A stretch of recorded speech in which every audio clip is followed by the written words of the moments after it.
अनंत भगवान की जय। अनंत पूजा की हार्दिक शुभकामनाएं आप सभी को। आज 28 तारीख है। आज अनंत चतुर्दशी है। हर साल यह पर्व भाद्रपद माह में शुक्ल पक्ष की चतुर्दशी तिथि के दिन मनाया जाता है।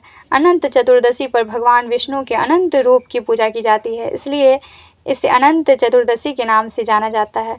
इस व्रत को करने से भगवान विष्णु की कृपा प्राप्त होती है और जीवन की सभी समस्याओं का अंत होता है।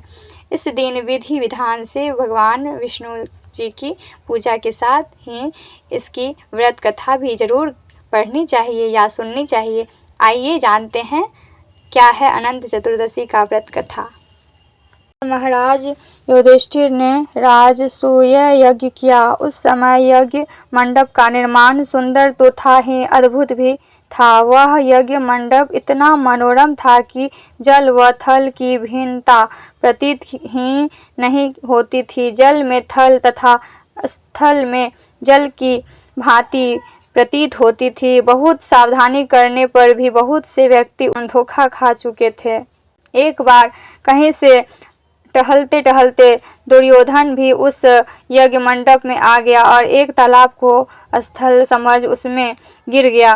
द्रौपदी ने यह देखकर अंधों की संतान अंधी कहकर उनका उपहास किया। इससे दुर्योधन चिढ़ गया। यह बात उसके हृदय में बाण समान लगी। इसके मन में द्वेष उत्पन्न हो गया और उसने पांडवों से बदला लेने की ठान ली। उसके मस्तिष्क में उस अपमान का बदला लेने के लिए विचार उपजने लगे। उसने बदला लेने के लिए पांडवों को धूत कीड़ा में हरा कर उस अपमान का बदला लेने की सोची। उसने पांडवों को जुए में पराजित कर दिया। पराजित होने पर प्रतिज्ञानुसार पांडवों ने 12 वर्ष के लिए वनवास भोगना पड़ा। वन में रहते हुए पांडव अनेक कष्ट सहते रहे। एक दिन भगवान कृष्ण जब मिलने आए तब युधिष्ठिर ने उनसे अपना दुख कहा और दुख दूर करने का उपाय पूछा।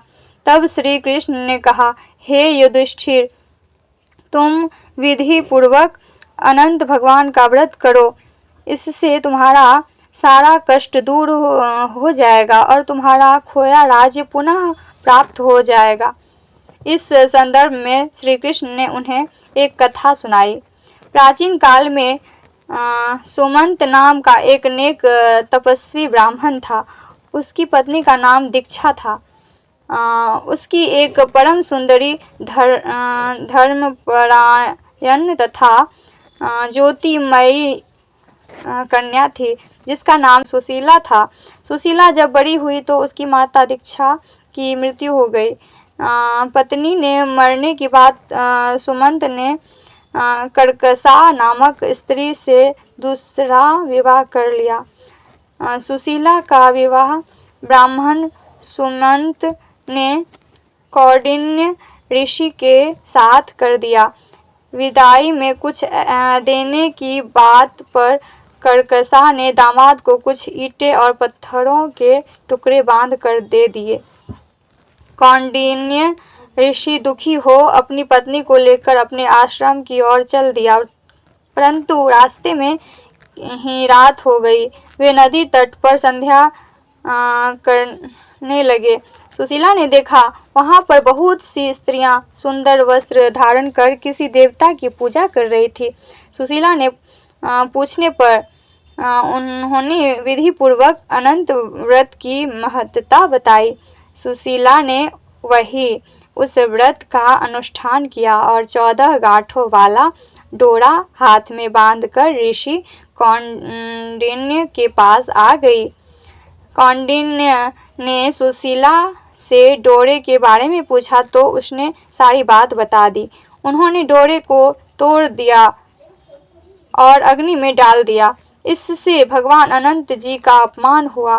परिणामतः ऋषि कौंडिन्य दुखी रहने लगे। उनकी सारी संपत्ति नष्ट हो गई। इस दरिद्रता का उन्होंने अपनी पत्नी से कारण पूछा तो सुशीला ने अनंत भगवान का डोरा जलाने की बात कही। पश्चाताप करते हुए ऋषि कौंडिन्य अनंत डोरे की प्राप्ति के लिए वन में चले गए। वन में कई दिनों तक भटकते भटकते निराश होकर एक दिन भूमि पर गिर पड़े। तब अनंत भगवान प्रकट होकर बोले, हे कौंडिन्य, तुमने मेरा तिरस्कार किया था, उसी के लिए तुम्हें इतना कष्ट भोगना पड़ा। तुम दुखी मत हो, अब तुमने पश्चाताप किया है, मैं तुमसे प्रसन्न हूँ।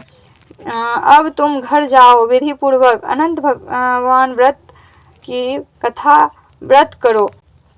14 वर्ष पर्यंत व्रत करने से तुम्हारा दुख दूर हो जाएगा, तुम धन धान्य से संपन्न हो जाओगे। कौंडिन्य ने वैसा ही किया और उन्हें सारे क्लेशों से मुक्ति मिल गई। श्री कृष्ण की आज्ञा से युधिष्ठिर ने भी अनंत भगवान का व्रत किया, जिसके प्रभाव से पांडव महाभारत के युद्ध में विजयी हुए तथा चिरकाल तक राज्य करते रहे। बोलिए अनंत भगवान की जय।